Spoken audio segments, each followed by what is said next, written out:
Guys 1 अप्रैल को भले ही दुनिया में लोग एक दूसरे को मूर्ख बनाकर मजा लेते हों, लेकिन इतिहास में इस तारीख पर कई बड़ी घटनाएं दर्ज की गई हैं। पहला, साल 1839 में इसी दिन कोलकाता मेडिकल कॉलेज और अस्पताल सिर्फ 20 बिस्तर के साथ शुरू किया गया था।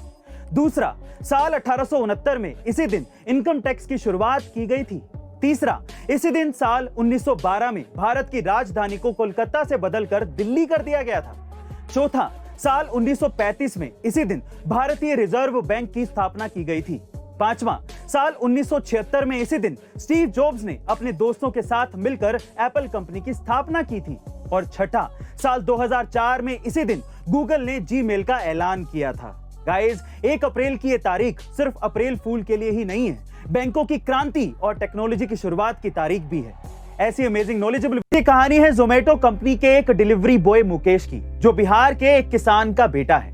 दरअसल मुकेश ने स्कूल के दिनों में ही एथलेटिक्स में 4 गोल्ड मेडल अपने नाम किए थे, लेकिन जब वो नेशनल लेवल पर खेलने गया तो किन्हीं कारणों से वो हार गया। इसकी वजह से वो डिप्रेशन में चला गया। तब उसके टीचर्स ने उसकी हौसला अफजाई की और कहा कि वो एक दिन जरूर जीतेगा। ये सुनकर मुकेश ने भी ठान लिया कि वो एक दिन जरूर जीतेगा।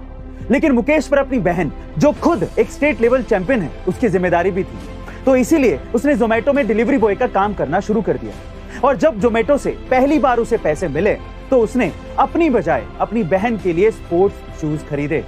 गाइस, भले ही मुकेश और उसकी बहन को उस तरह का सपोर्ट ना मिला हो जिस तरह का सपोर्ट उन्हें मिलना चाहिए, लेकिन वो कहते हैं ना कि ढूंढ लेते हैं अंधेरे में भी रोशनी, जुगनू कभी रोशनी के मोहताज नहीं होते। ये कहानी है हरियाणा के गांव में किसान परिवार में पले बड़े तरुण सैनी की, जो अपनी पढ़ाई के लिए रोजाना 35 से 40 किलोमीटर अंबाला जाते थे। और उनकी ये मेहनत तब रंग लाई जब उन्हें ऑस्ट्रेलियाई सरकार द्वारा फंडेड एजुकेशन स्पेस में काम करने का मौका मिला। उन्होंने 15,000 से अधिक लोगों को घर घर जाकर फ्री एजुकेशन को लेकर काम किया। लेकिन तरुण सैनी के इरादे कुछ और ही थे। वो चाहते थे कि भारत के हर एक छोटे शहरों और गांवों के बच्चों को क्यों ना सस्ती ऑनलाइन एजुकेशन से जोड़ा जाए। और यहीं से विद्याकुल का कॉन्सेप्ट तैयार हुआ। विद्याकुल पर 30 से 40% कंटेंट फ्री में मिलता है, लेकिन अगर कोई स्टूडेंट कंप्लीट कंटेंट जिसमें लाइव क्लासेस, टेस्ट नोट्स और असाइनमेंट भी चाहता है तो वो मात्र 250 रुपए प्रति महीने देकर साल भर ट्यूशन ले सकता है। गाइस, तरुण सैनी जी ने जरूरतमंद बच्चों के लिए जो इनिशिएटिव लिया है, उनके लिए एक लाइक